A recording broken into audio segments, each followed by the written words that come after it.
والله أنا ندوب ضيعين بالله والله والله سيد الرجال بان يلي dagaal baanu ka jirnaa waxaanu leenahay gobolka dulmi baa jooga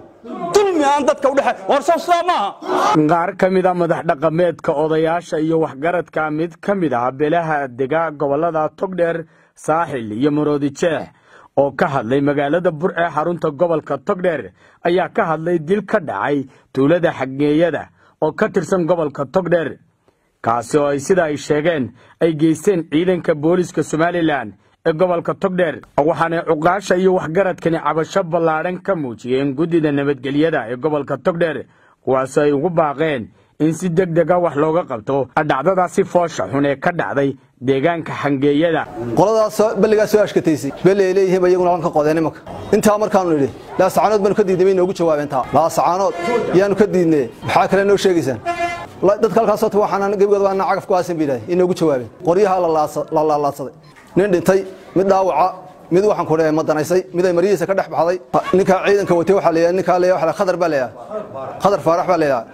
waa taliye qayb ku xigeenka weeyaan waa nin reer daahiro macruuf wada la garanayo الله كوا beesha awal bari halkan waxaan kaga hadlaynaa waxyaabaha mundarada ee joogtada ee gobolka Togdheer ka dhaca hadii la lagu gumaynayo magaca habarawalnimo duban lagu gumayn maayo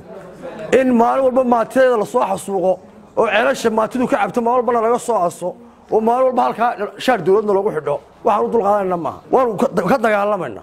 oo waa noo dagaal meel aan joogno ciisan awal bari taano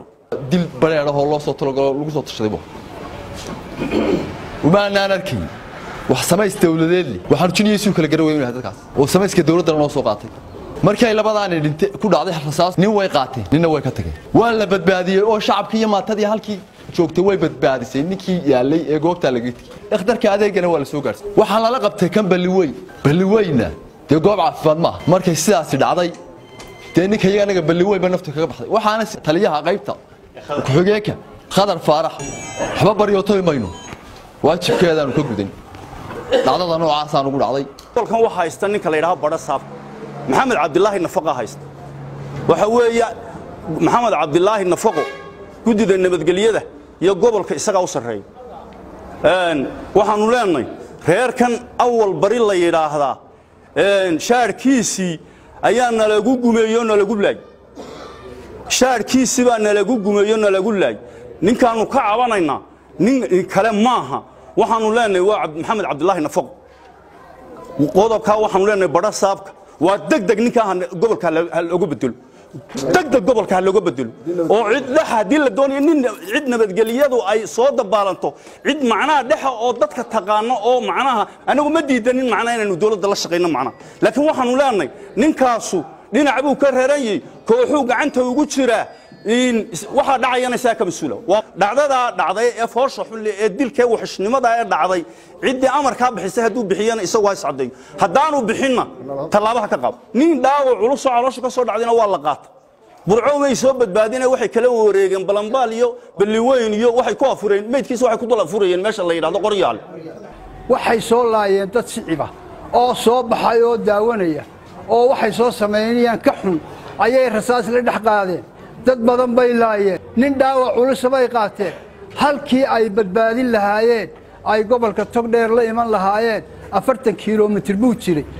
sagaal waxay dhacday koodii duhurnimo shalay hadda ayay dhacday bari bay la qabteen ilaa intuu naftu ka baxaysay uu dhimanayay gaariga ku dil fadhiyay markuu dhintay ay ogaadeen inuu dhintay ayay burco keeneen waxa lagu fuliyay reernimo qabiilnimo lagu fuliyay intay qabiil baa eexba lagu fuliyay cadaaladi ma taalo dulmi baa yaala maanta maahantii dawladdu ama dawladda Soomaaliland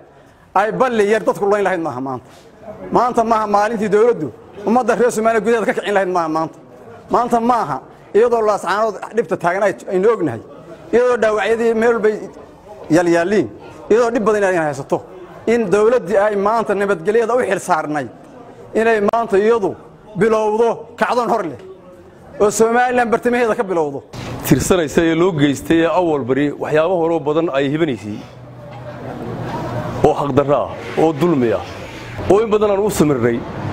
indhaana ka qarsanay halka hawsha telefoon xumooyinka ee qaadawaaga leh maanta waxay sababtay inay keento dil bila sabab ah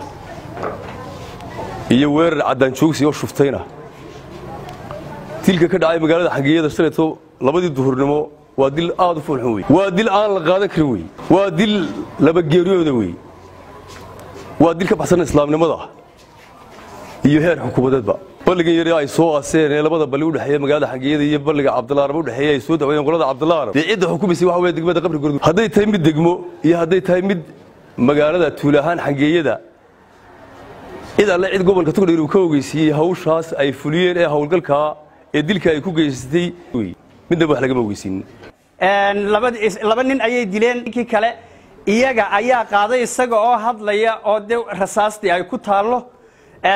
hawd bay la qabteen aakhirna waxa naloo sheegay inuu ninkii sidaa ku dayacmay oo ku dhintay markii wanaga naga waayo markay mas'uuliyiintu ku yiraahdeen war meeshan waxba ka jira ka bayda oo ama wadada mara ama taamara way diideen waxay yiraahdeen shay walba lagu aastoona waxaanu leenahay haddii nalaga hagaagi waayo ragiis waxa sameeyay wax laga qaban waayo ama gacanta nalaga saar waayo dagaal baanu ka jirnaa dagaal ayaanu ka jirnaa haddii Allah wax xun baanu ka xignaa reerka halkan maanta ka muuqdo waa awal bari waxa isu keentay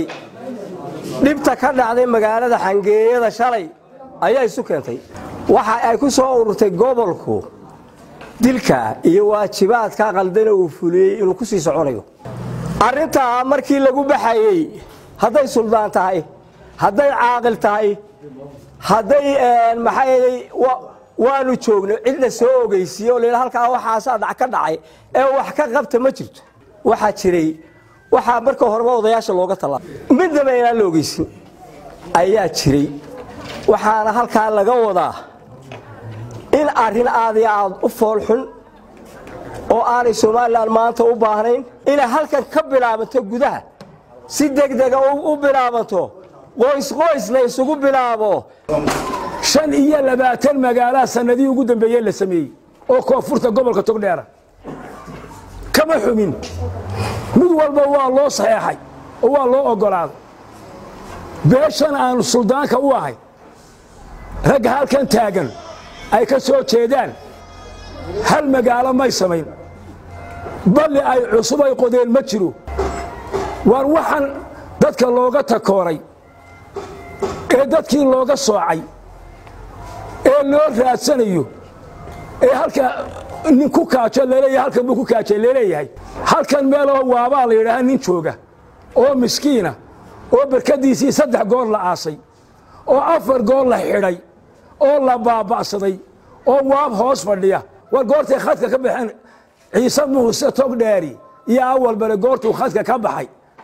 ee muxuu ahaayay saaxada muxuu ahaayay bani aadamka laga saaray ee gobolka laga saaray waa goorma war ma anaga dawladii aanu dhisnay ee aanu aasaasnay ee aanu ku tacabnay ma anaga hoosteedina lagu daliyo dadkaygi maamul bacagta la marinaya ma aqbalayno oo ma yeerayno ilaa dadka muxuu ahaayay falka fuliyay ee cadaawada inta la sameeyay ee dadkaygi ku gooli baaray ayaan la xigay ducaale Bukhari wararka telefishinka sahan bur